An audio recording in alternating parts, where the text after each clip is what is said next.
বাংলাদেশ কিছুদিনের মধ্যেই পাকিস্তানের সঙ্গে পুরোপুরি মিশে যাবে এমন ঘোষণা দিয়েছেন পাকিস্তানের অন্যতম বৃহৎ ধর্মভিত্তিক একটি দল জমিয়াত উলামায়ে ইসলামের একজন শীর্ষ নেতা। তিনি হচ্ছেন মঞ্জুর আহমেদ মেঙ্গাল। বড় অদ্ভুত বিষয়, তার এই বিষয়টি নিয়ে বাংলাদেশে কোনো আলাপ আলোচনা নেই, কোনো ধরনের বিরোধিতা নেই।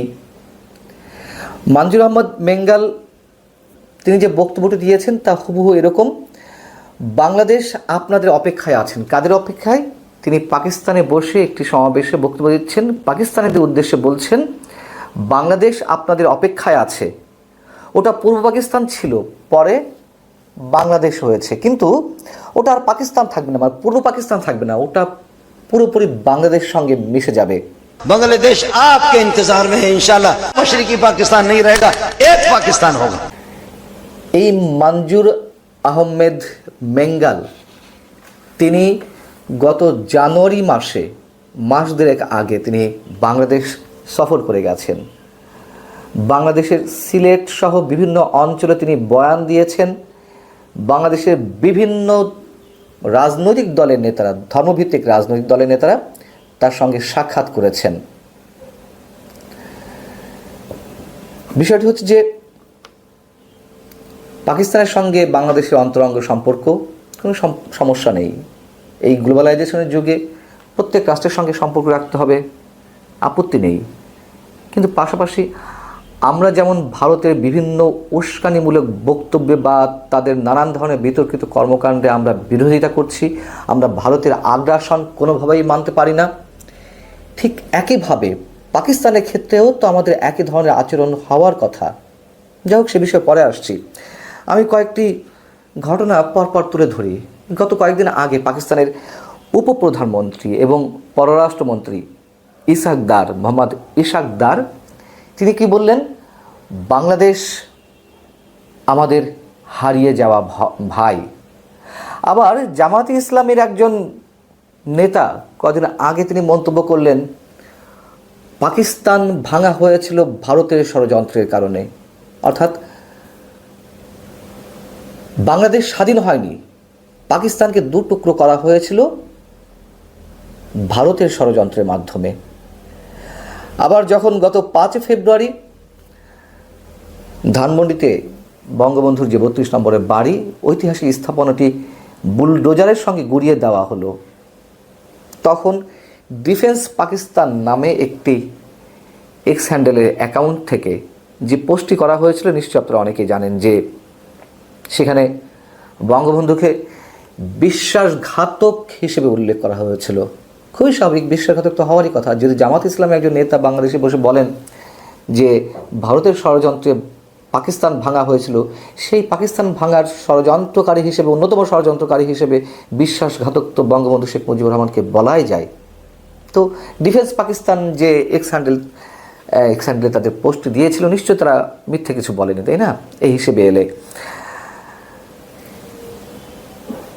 এবং মোহাম্মদ আলী জিন্নাহকে বাংলাদেশের জাতির জনক হিসেবে ঘোষণার দাবি করা হয় 5 আগস্টের পরে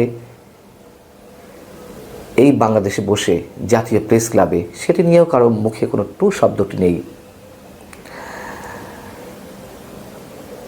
এই যে ডিফেন্স পাকিস্তান, এটা আমিও আগেও বলেছি, ডিফেন্স পাকিস্তান মানে পাকিস্তানের সামরিক বাহিনী কোনো ধরনের কোনো অ্যাকাউন্ট এটি নয়। কিন্তু তিনি একজন সাংবাদিক এবং প্রতিরক্ষা বিশ্লেষক।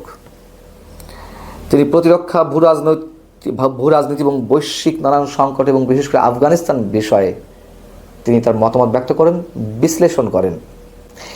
এই ধরনের ব্যক্তিরা বা মঞ্জুর আহমেদ মেঙ্গাল তার মতো ব্যক্তিরা যখন এ ধরনের কথা প্রকাশ্যে বলছেন, প্রকাশ্যে ঘোষণা দিচ্ছেন বাংলাদেশ পাকিস্তানের সঙ্গে মিশে যাবে,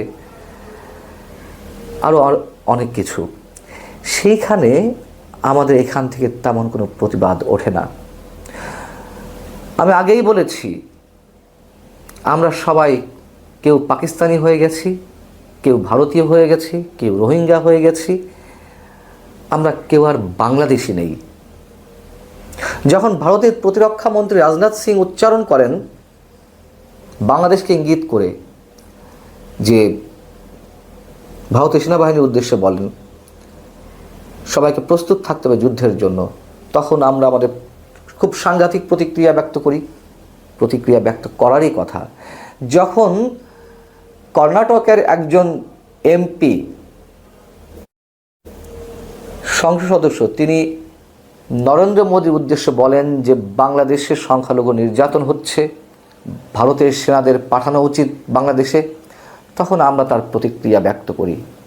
যখন মমতা বন্দ্যোপাধ্যায় বলেন যে বাংলাদেশে সংখ্যালঘু নির্যাতনের জন্য জাতিসংঘের হস্তক্ষেপ করা উচিত, আমরা তার প্রতিক্রিয়া ব্যক্ত করি, করারই কথা।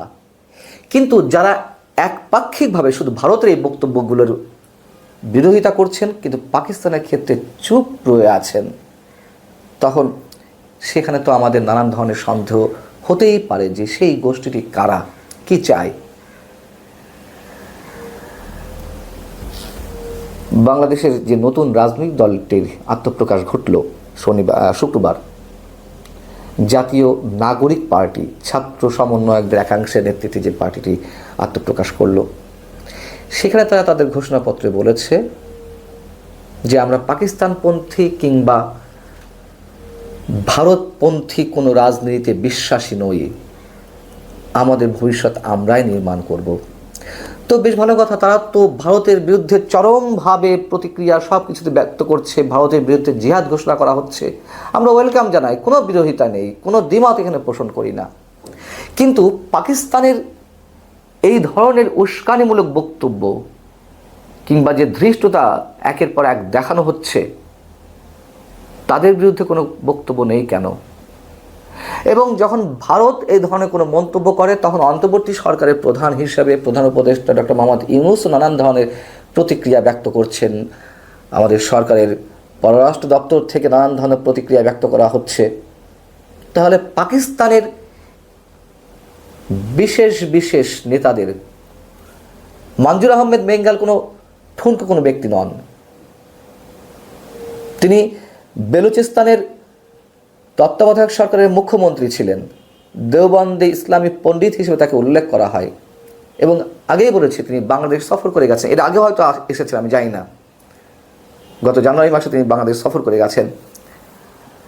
তো সেই ব্যক্তি যখন পাকিস্তানের সঙ্গে বাংলাদেশ মিশে যাবে খুব কনফিডেন্টলি বলেন এবং চ্যালেঞ্জ ছুড়ে মারেন, তখন তার এই বক্তব্যের প্রতিক্রিয়া কেন আসে না? আমরা এই প্রশ্নটি খুব জোরের সঙ্গে উচ্চারণ করতে চাই।